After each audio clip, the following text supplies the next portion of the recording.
যে যারা জানে না, যারা ইলম শিখে এবং শিখে না, যারা আলেম আর যারা গয়রে আলেম, তারা কখনো এক হইতে পারে না। কেন হইতে পারে না? এটা যদি কেউ ভাবে, এটা নিয়ে চিন্তা করে, তাদের জন্য আছে কি নসিহত, তাদের জন্য উপদেশ, তাদের জন্য কল্যাণ। বললেন আজকে আমি বলতেছি না যে দুনিয়া আমাদের দরকার নাই। আমাদের আল্লামা আহমদ শফি সাহেব রহমাতুল্লাহি আলাইহি, আমার বুখারী শরীফের ওস্তাদ, হারাদারি মাদ্রাসার মুহতামিম সাহেব হুজুর ছিলেন, হেফাজতের আমির ছিলেন। তো হুজুর একটা কথা বলতেন যে বাবা, মানে ভরা মজলিসে সেই কথা বলতেন যে আপনি 3 বছর নুরানি মাদ্রাসা পড়েন, 3 বছর পড়ার পরে যদি ডাক্তার হইতে মন চায়, হ্যাঁ ডাক্তারি লেভেলে যান, অর্থাৎ স্কুলের লেভেলে, প্রাইমারি, মাধ্যমিক, এইভাবে আপনি কি করেন, ডাক্তার হন। উকিল হইতে মন চায়, উকিল হন। অর্থাৎ দুনিয়ার আইসিইউতে যা কিছু প্রয়োজন আপনি করেন। তবে এতটুকু আপনাকে আমি গ্যারান্টি দিতে পারবো যে আপনি নাস্তিক হবেন না। কি হবে না বলেন? আজকে ভার্সিটি, ঢাকা ভার্সিটি, জগন্নাথ, এই যে জাহাঙ্গীরনগর, অর্থাৎ পাবলিক যে ভার্সিটিগুলো আছে, বা এমনিভাবে কি বেসরকারি প্রাইভেট যে ভার্সিটিগুলোতে আছে, অনেক আছে যে নাস্তিক হয়। কারা হয় বলেন? হিন্দুরা হয়। নাস্তিক কি হিন্দুকে বলা?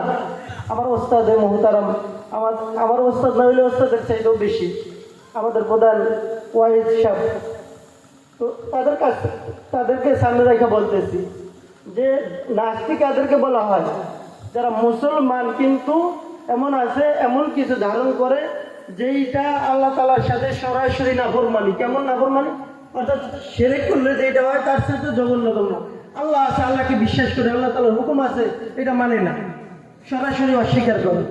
তো এই নাস্তিক যারা আছে, এটা প্রত্যেকে জন্মায় বলেন বড় বড় ভার্সিটি, পাবলিক প্রাইভেট ভার্সিটিগুলো থেকে। এই যে আল্লাহ, আমাদের আল্লামা আহমদ শফি সাহেব হুজুর রহমাতুল্লাহ এই কথা কেন বলছে যে কোনো বাচ্চা দিলে যদি প্রথম যদি ইমান শিক্ষা থাকে, দ্বীনের ইলমের প্রতি মহব্বত থাকে, আখিরাতের ভয় থাকে, এই বাচ্চা আস্তে আস্তে বড় যখন বিভিন্ন ডিপার্টমেন্টে যায়, ওই বাচ্চাটাকে এমনিভাবে কি ইহুদি খ্রিস্টানরা মাথার মধ্যে কখনো নাস্তিকবাদী ঢুকাইতে পারে না, নাস্তিকও মতবাদ ঢুকাইতে পারে না। কেন? সে ছোটকালে শিখছে যে ঈমান কি জিনিস আর বেঈমানি কি জিনিস, নাস্তিকবাদী কি জিনিস আর মুমিন কি জিনিস, এটা শিখছে। ওই জন্য আপনাদের কাছে আমার উদারত আহ্বান থাকবে যে আপনাদের বাচ্চা, আমাদের বাচ্চা, এটা আমাদের জন্য আমানত আর নেয়ামত। সঠিক পদ্ধতিতে যদি আমরা চালাইতে পারি, শিখাইতে পারে, এইটা কি হবে? আমাদের জন্য দুনিয়াতে সম্মানের মাধ্যম হবে, আখিরাতে নাজাতের মাধ্যম হবে। আজকে টাকাওয়ালা গো, আজকে বড় বড় যারা দুনিয়ার সম্পদশালী ছেলে মেয়েদেরকে বড় বড় শিক্ষায় শিক্ষিত করছে, তারাই আজকে দেখেন বৃদ্ধাশ্রমে আছে। একটু খেয়াল করেন, বৃদ্ধাশ্রমে আছে। কিন্তু এত এখানে দাঁড়ায় বলতে পারি যে কোনো মাদ্রাসার তালিবুল ইলম, মাদ্রাসার উলামায়ে কেরামের বাবা মা কোথাও দেখাইতে পারবেন না যে বৃদ্ধাশ্রমে আছে। কোনো আলেমদের বাবা মার সাথে আলেমরা কখনো অবাধ্যমূলক কোনো কথাবার্তা আচরণ করে না, এতটুকু গ্যারান্টি সহকারে বলতে পারবো। ওই জন্য আপনাদের কাছে এতটুকুই আহ্বান যে আপনাদের বাচ্চা, আপনাদের আমানত, আপনাদের কাছে আমানত, আপনারা সঠিক জায়গাতে কি করবেন, রাখবেন।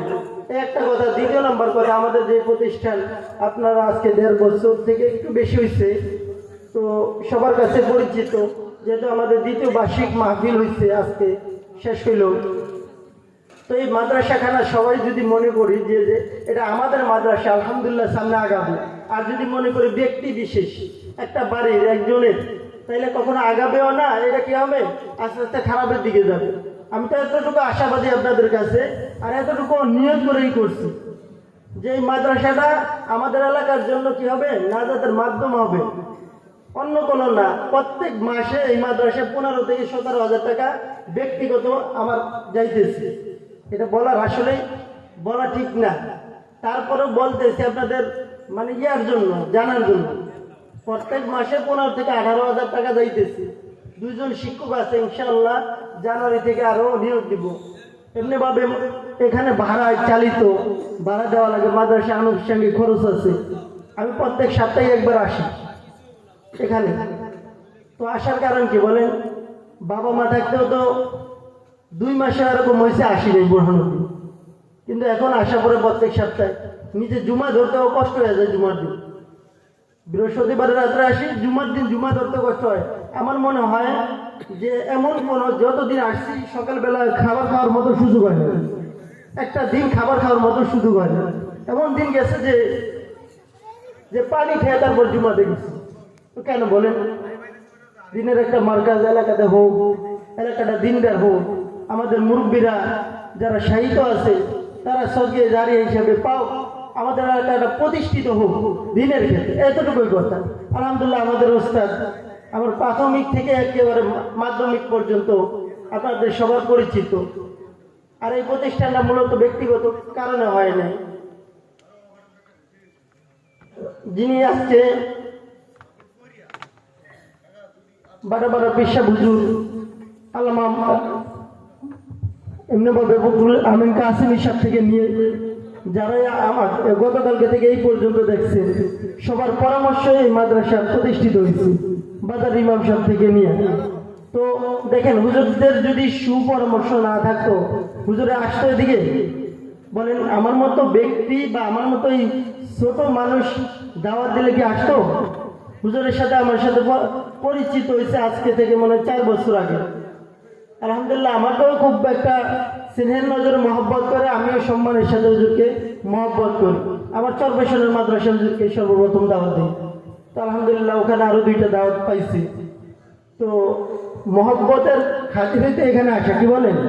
ওই জন্য এই মহব্বত দুনিয়াতে সবসময় থাকুক, এটা আপনারা চান না? চান না? হক্কানি ওলামায়ে কেরামের পদধূলি আমাদের এলাকায় পড়ুক, এটা চান না? হ্যাঁ। তো এই যে একটা সুন্দর একটা পরিবেশ, সুন্দর একটা ওয়াজের একটা মজমার একটা পরিবেশ হয়েছে গতকালকে থেকে আজকে পর্যন্ত, এটা ভবিষ্যতে ধারাবাহিকভাবে থাকুক, এটা তো আমরা প্রত্যেকেই চাই, কি বলেন? তো আলহামদুলিল্লাহ এটা যদি চাই, এটা মনে ধারণ করতে হবে।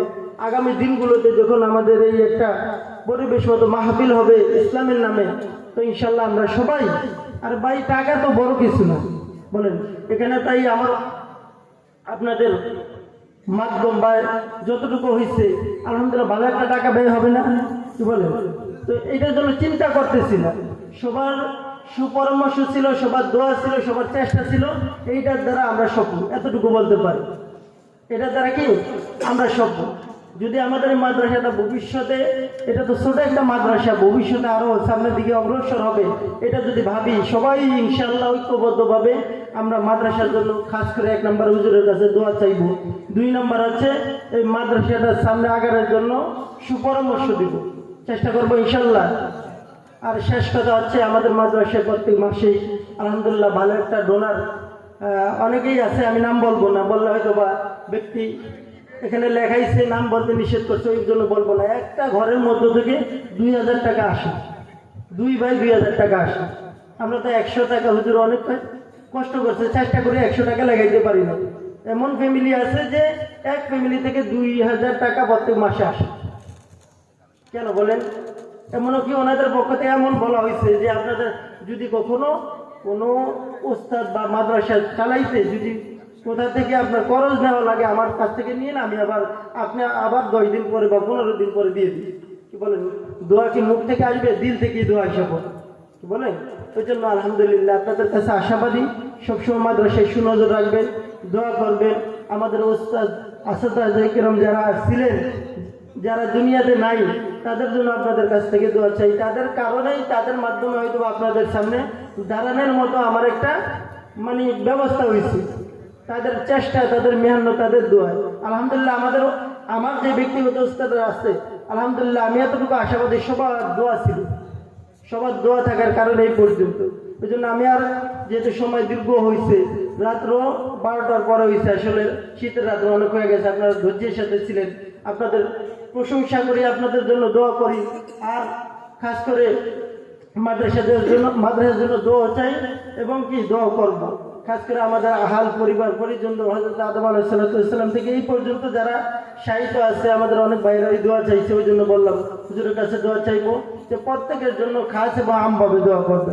আল্লাহ তাআলা আমাদেরকে তাওফিক দান করুক। খাস করে সবচেয়ে বড় একটা দোয়া চাই এটা, যে এটা আমাদের ভাড়ায়, যেহেতু ভাড়া প্রত্যেক মাসে ভালো একটা টাকা যায়, আমাদের ভাড়া পিসা হুজুর ফখরুল আমিন কাসিমি সাহেব হুজুর এই কথাটাই হুজুরকে বলে গেছে, হুজুর সামনে আছে, আমাকে বলছে পরে, হুজুরকে খাস করে বলছে এইটা, যে একটা স্থায়ী জায়গার জন্য আপনি একটু দোয়া করবেন, আবার এমনিভাবে ওয়াজের মাধ্যমে একটু জানিয়ে দিবেন সবাইকে। ওই জন্য অতি দ্রুত যাতে আল্লাহ তাআলা ব্যবস্থা করে দেয় আমাদের এই এলাকার মধ্যে একটা প্রতিষ্ঠানের জন্য জায়গা।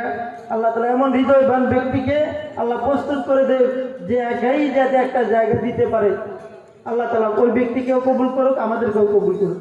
আল্লাহ তাআলা যতটুকু কথা হয়েছে ভুলকে মাফ করে দিয়ে আমাদের আজকের ওয়াজ শোনা এবং বলাকে আল্লাহ তাআলা দুনিয়া এবং আখিরাতের কামিয়াবি নসিব করুক। ওমা আলাইনা ইল্লাল বালাগ। মোহতারাম হাজিরিন, আপনারা কিছু খুচরা টাকা দান করতেন, আমি ভাইদেরকে পাঠাইনি ছাত্রদের